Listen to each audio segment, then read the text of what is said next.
Columbus history, the capital of Ohio. Columbus is the capital and most populous city of Ohio, home to more than 905,000 residents as of the 2020 census. That makes it the 14th largest city in the United States, the second largest in the Midwest after Chicago, and the third most populous state capital after Phoenix and Austin. The greater Columbus metropolitan area is even more impressive, with over 2.2 million people, making it the largest metro entirely within Ohio. Columbus serves as the county seat of Franklin County and also extends into Delaware and Fairfield counties. Ancient and early history of Columbus, Ohio. Long before Columbus became the thriving capital of Ohio, the region was home to ancient indigenous cultures between 1000 BC and 1700 AD, known as the Mound Builders. These groups included the Adena, Hopewell, and Fort Ancient peoples. Their legacy lives on through the burial mounds and artifacts they left behind, some of which can still be found today. While many of Central Ohio's ancient mounds lie outside modern Columbus, one of the best-known sites is the Shrum Mound, now preserved as part of a public park and historic landmark. The name Mound Street in downtown Columbus comes from a large mound that once stood at the intersection of Mound and High Streets. The clay from this mound was used to make bricks for many of the city's first buildings, including those incorporated into the Ohio State House. To this day, the Ohio History Center preserves and displays artifacts from these early cultures, offering valuable insight into the deep and fascinating history of Columbus and Central Ohio. Columbus history in the 18th century.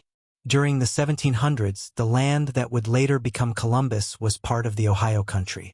From 1663 to 1763, this region was under the nominal control of the French colonial empire as part of New France. Its rich resources, especially in the fur trade, drew European traders who clashed with both indigenous nations and rival colonial powers. In the 1740s, Pennsylvania traders briefly dominated the area until the French drove them out. Soon after, the French and Indian War, 1754 to 1763, turned the Ohio Country into a fierce battleground. This conflict, part of the larger 7 Years' War, brought years of massacres, raids, and uncertainty to the region. With the Treaty of Paris in 1763, France ceded control of the Ohio Country to the British Empire. Even after these international shifts, Central Ohio remained home to thriving indigenous communities. A Mingo village stood at the meeting point of the Scioto and Olentangy rivers, while the Shawnee lived to the south and the Wyandot and Delaware to the north. In 1774, colonial militiamen destroyed the Mingo village during a raid, but indigenous nations continued to resist encroaching settlement. The Virginia Military District and early settlements. After the American Revolution, Virginia claimed a large portion of the Ohio Country known as the Virginia Military District. This land became a destination for settlers moving westward, though it was far from an empty frontier. The Miami, Delaware, Wyandot, Shawnee, and Mingo peoples, along with European traders, still lived throughout the region. Years of conflict followed as these nations resisted U.S. expansion. The struggle reached its turning point at the Battle of Fallen Timbers in 1794.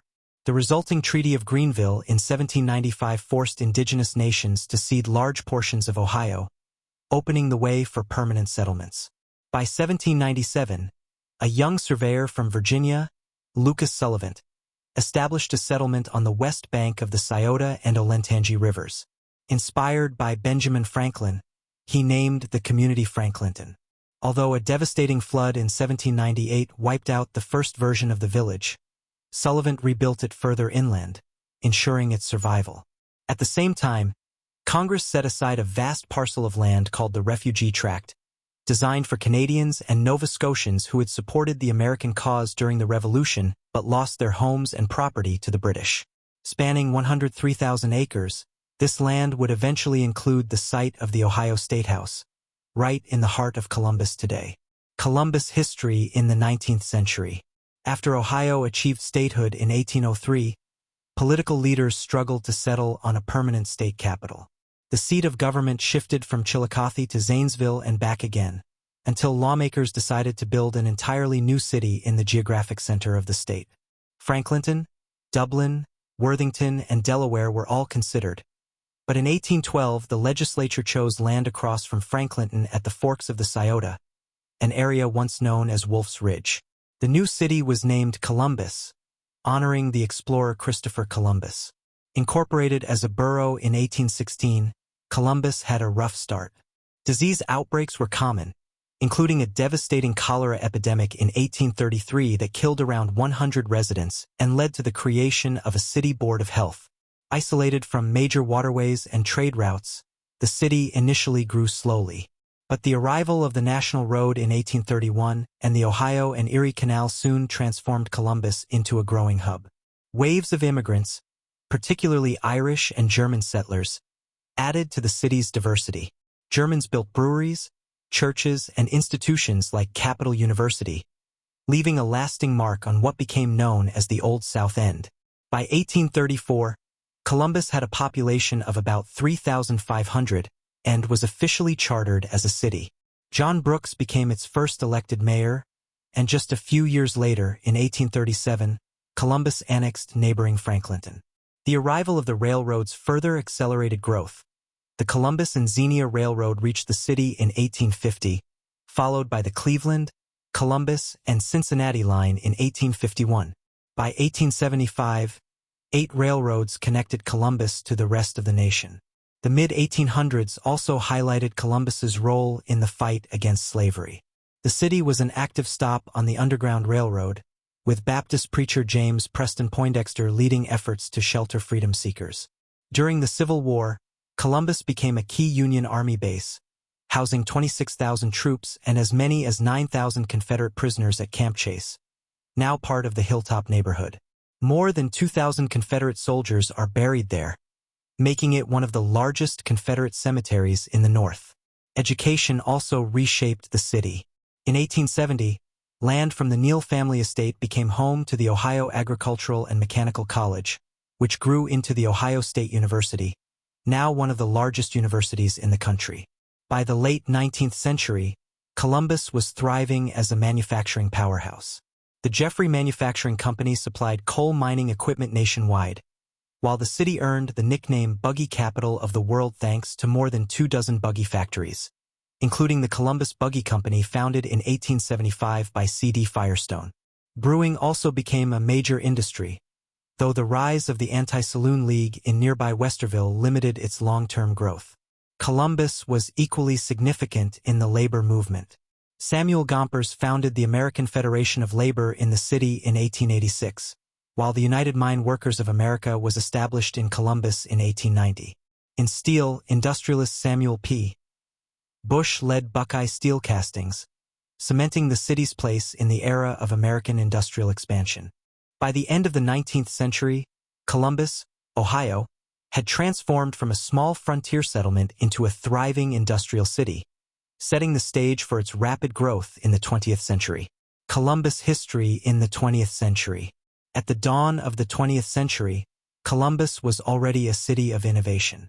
In 1908, it became home to the groundbreaking Columbus experiment, the first water plant in the world to combine filtration and softening. Designed by brothers Clarence and Charles Hoover, and built with the help of engineer Jeremiah O'Shaughnessy, the project dramatically reduced typhoid deaths and set a standard still used in water treatment today. Labor unrest marked the era as well. In 1910, the Columbus streetcar strike erupted downtown, turning into a violent riot, though the strike ultimately failed. Around the same time, the city earned one of its enduring nicknames, the Arch City. Dozens of wooden arches once lined High Street, lighting the way and powering the city's new electric streetcars. Though the original arches were torn down in 1914, modern metal versions were rebuilt in the short north in 2002, honoring that unique chapter of Columbus history. Disaster struck in March 1913, when the Great Flood of 1913 devastated Franklinton, killing more than 90 people and leaving thousands homeless. In response, the Army Corps of Engineers widened the Scioto River, built new bridges, and added retaining walls to protect against future floods. The 1920s then brought a wave of growth, with new civic landmarks such as the Ohio Theater, the American Insurance Union Citadel, and the massive Ohio Stadium. Columbus also played a surprising role in sports history. Though the American Professional Football Association was founded in Canton in 1920, its headquarters moved to Columbus in 1921. Just a year later, the association was renamed the National Football League, NFL, a name that would reshape American sports. The Great Depression hit Columbus less severely than other Rust Belt cities, thanks to its diverse economy. World War II brought new jobs and a flood of migrants from Appalachia, who came to account for more than a third of the city's population growth. In 1948, suburban Whitehall opened the Town and Country Shopping Center, one of the first modern shopping centers in the United States. The mid-20th century saw Columbus expand outward with the construction of the interstate highway system. To protect its tax base, city leaders linked access to sewer and water services with annexation. This aggressive policy helped Columbus grow into Ohio's largest city by both land area and population by the early 1990s.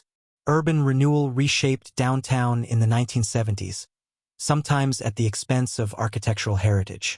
Landmarks like Union Station and the Neal House Hotel were demolished to make way for modern high-rises such as the PNC Building and the Nationwide Plaza Towers. Later, the construction of the Greater Columbus Convention Center positioned the city as a major destination for conventions and trade shows. In 1992, Columbus hosted a Mary Flora 92, part of the Christopher Columbus Quincentennial Jubilee, marking 500 years since Columbus's voyage. The event sparked controversy, with Native American leaders staging protests, fasts, and demonstrations at City Hall. A planned replica Native American village was canceled after public opposition, and annual protests continued for several years. The debates surrounding the Jubilee highlighted the complex layers of Columbus history and identity. Columbus history in the 21st century. On the eve of the new millennium, Columbus made history with the election of Michael Coleman in 1999, the city's first African-American mayor. Serving for 16 years, Coleman became the longest-serving mayor in Columbus history. His administration oversaw the transformation of the former Ohio Penitentiary site into the vibrant Arena District, alongside renewed development in the Brewery District and the long-delayed revitalization of Franklinton after the completion of a protective flood wall in 2004. Major urban projects continued into the 21st century, reshaping Columbus's downtown core. The Scioto Mile development brought green space and riverfront beauty, while projects like the Columbus Commons Park and new Arena District attractions redefined the city's skyline and livability.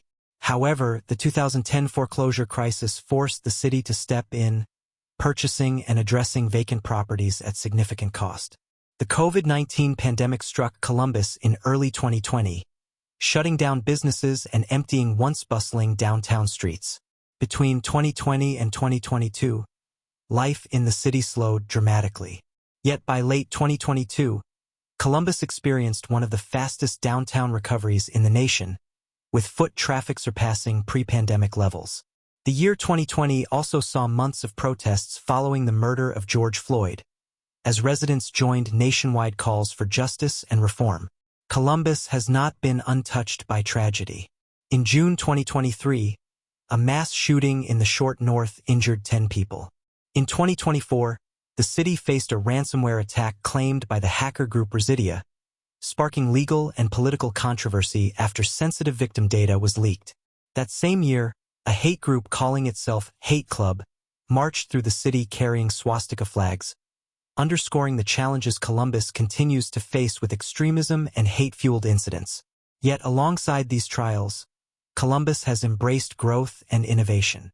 The city and its metro area have become hubs for high-tech manufacturing, with Intel planning a $20 billion semiconductor facility and Honda partnering with LG Energy Solutions on a $4.4 billion battery plant.